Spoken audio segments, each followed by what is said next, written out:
The legato works in a really weird and kind of awesome way, so I wanted to go into a bit of detail about that.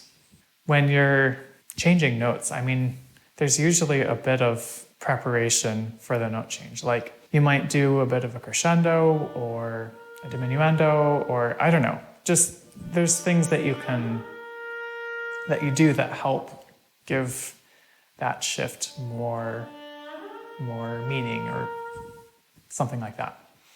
So you could include that preparation in the note change sample, and then you'd be even further behind. You would like play a note and then play another note, and then you'd have to wait half a second for it to actually get to the other note. The thing is, all those repeated notes could serve as preparations for shifts. Here's what I mean by that. Here's a shift from F to B flat. Now here are some notes in the style of oscillation strings.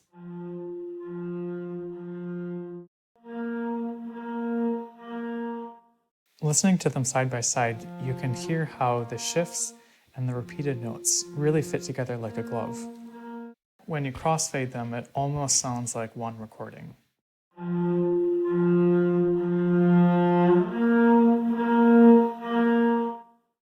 In order to crossfade the legato samples into the swell smoothly, there's a lot of stuff that has to go on behind the scenes with the script.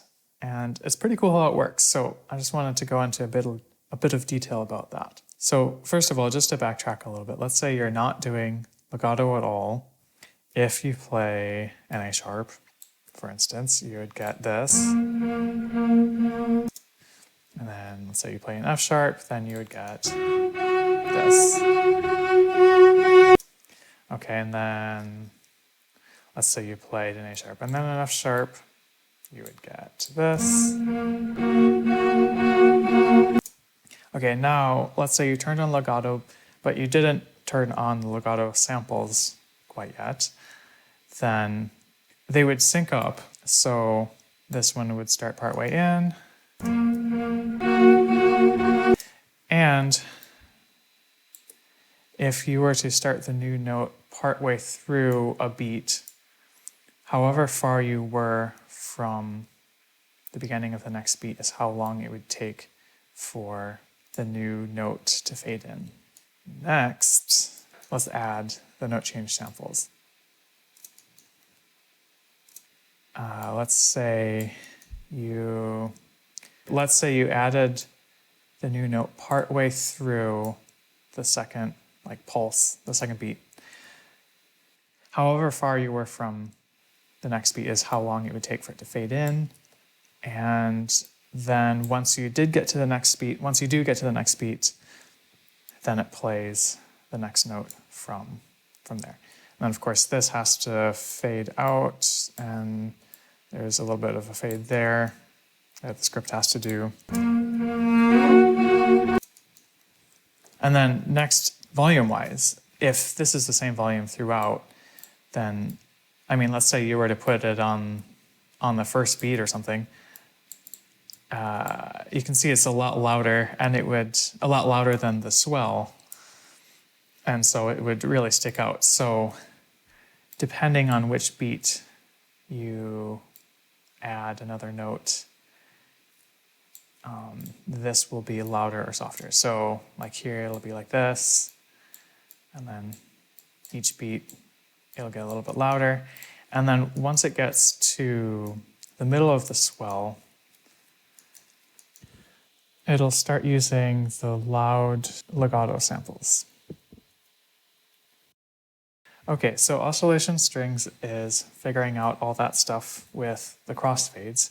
The next question is, how does it figure out which legato samples to play? Let's say you've played a chord, and then you add a note to it. So you see it shifted up from the D to the F, and that's because the F is closer to the D. And if you made this an F sharp, then it'll shift down from the A. So in this case, whichever note it's closer to, it'll shift to, which means that if you went like this, now and they kind of go inwards.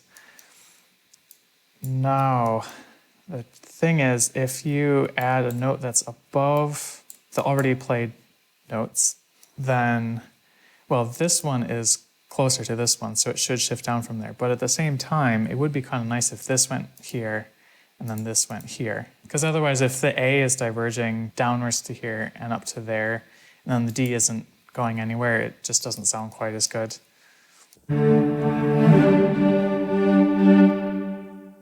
Now, let's say you had 3 notes above the already played notes, then this would go to here, and this would go to here. Now, again, if you had a note in between the notes, in between the already played notes, I mean, this would go here, and then this would go to all 3 of these.